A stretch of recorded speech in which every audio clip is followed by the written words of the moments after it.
चलिए आज बात करते हैं एक बहुत ही ज़रूरी चीज़ की, इंडिविजुअलाइज्ड एजुकेशन प्रोग्राम, जिसे हम शॉर्ट में IEP कहते हैं। अब ये है क्या?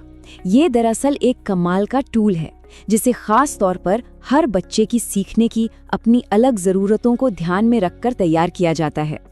कभी सोचा है, एक ही क्लास में इतने सारे बच्चे होते हैं और हर किसी का सीखने का तरीका, उसकी स्पीड, सब कुछ एकदम अलग होता है। तो फिर एक ही स्टैंडर्ड तरीके से सबको कैसे सिखाया जा सकता है ना? ये एक बहुत बड़ा सवाल है।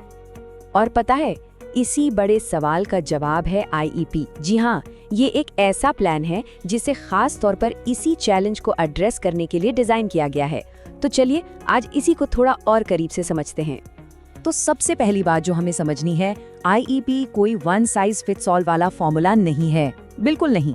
इसे ऐसे समझिए जैसे हर बच्चे का अपना एक पर्सनल लर्निंग रोड मैप हो, एक ऐसा नक्शा जो उसे उसकी मंजिल तक पहुंचाने का सबसे सही रास्ता दिखाता है।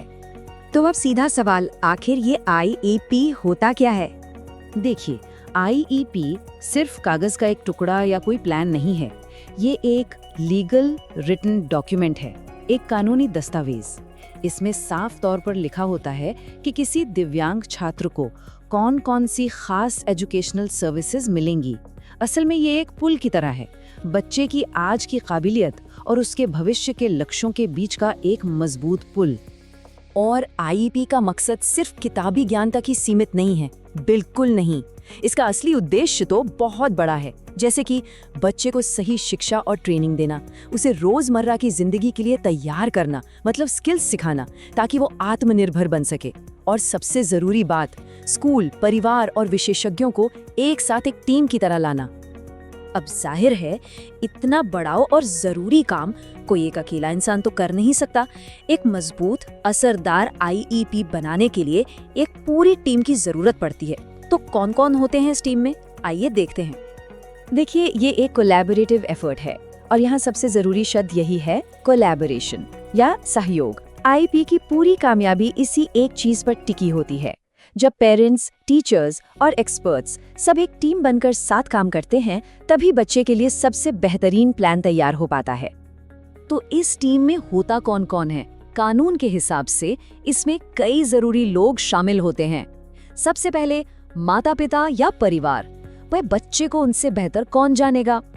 फिर आते हैं कम से कम एक रेगुलर और एक स्पेशल एजुकेशन टीचर, स्कूल का एक प्रतिनिधि भी होता है, और एक मूल्यांकन विशेषज्ञ जैसे कोई मनोवैज्ञानिक। और हाँ, एक बहुत जरूरी बात, जब भी सही लगे खुद स्टूडेंट को भी इस पूरी प्रक्रिया में शामिल किया जाता है। और इस टीम में हर सदस्य का एक बहुत ही खास रोल होता है।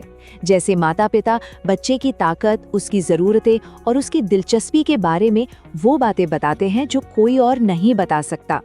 वहीं जो स्पेशल एजुकेटर होते हैं, उनके पास करिकुलम को बच्चे के हिसाब से बदलने की एक्सपर्टीज होती है। और जो रेगुलर टीचर हैं, वो बताते हैं कि जनरल क्लासरूम में बच्चे को कैसे शामिल किया जा सकता है। चलिए, टीम तो बन गई, अब आगे क्या? अब शुरू होता है IEP बनाने का पूरा सफर, और ये एक स्टेप बाय स्टेप प्रोसेस है। हर कदम पहले से तय है। तो ये सफर शुरू होता है पहचान से, जब कोई टीचर या माता पिता नोटिस करते हैं कि बच्चे को किसी तरह की चुनौती का सामना करना पड़ रहा है। इसके बाद होता है एक कॉम्प्रिहेंसिव असेसमेंट, यानी एक पूरा मूल्यांकन। अगर मूल्यांकन के बाद ये तय होता है कि बच्चे को सेवाओं की जरूरत है, तो पूरी टीम मिलकर एक IEP तैयार करती है, जिसमें लक्ष्य और सेवाएं सब लिखी होती हैं। फिर इस प्लान को लागू किया जाता है, और हाँ, साल में कम से कम एक बार इसे रिव्यू और रिवाइज भी किया जाता है, ताकि ये हमेशा रेलेवेंट रहे। अच्छा, इस पूरी प्रोसेस की जो नींव है वो है PLOP, यानी प्रेजेंट लेवल ऑफ परफॉर्मेंस। इसे एक तरह का स्नैपशॉट समझिए। ये हमें बताता है कि बच्चा इस वक्त कहाँ खड़ा है, एकेडमिक और फंक्शनल दोनों तरह से। उसकी ताकत क्या है, उसकी चुनौतियाँ क्या हैं। IEP के सारे लक्ष्य इसी PLOP की बुनियाद पर बनाए जाते हैं। तो एक बार जब हमें स्टार्टिंग पॉइंट पता चल गया, यानी प्लॉप, तो अगला कदम है फिनिश लाइन तय करना। और इसके लिए हमें चाहिए मजबूत और एकदम साफ सुथरे, मीनिंगफुल गोल्स। और अच्छे असरदार गोल्स बनाने का एक बहुत ही जाना माना तरीका है स्मार्ट फ्रेमवर्क। SMART, यानी लक्ष्य स्पेसिफिक होना चाहिए, मेजरेबल होना चाहिए, अचीवेबल, रेलेवेंट और टाइम बाउंड होना चाहिए। जब लक्ष्य ऐसे होते हैं तो सारी कंफ्यूजन खत्म हो जाती है और सबको एक साफ रास्ता नजर आता है। अब इसका फर्क देखिए, एक तरफ एक गोल है, स्टूडेंट गणित में बेहतर होगा, ये बड़ा वेग सा है ना। अब दूसरी तरफ एक स्मार्ट गोल देखिए, विजुअल संकेतों की मदद से स्टूडेंट 8 हफ्तों के अंदर 80% एक्यूरेसी के साथ 100 रुपए तक का लेन देन सही से कर पाएगा। देखिए जरा कितना साफ और मेजरेबल है। चलिए एक और उदाहरण से समझते हैं।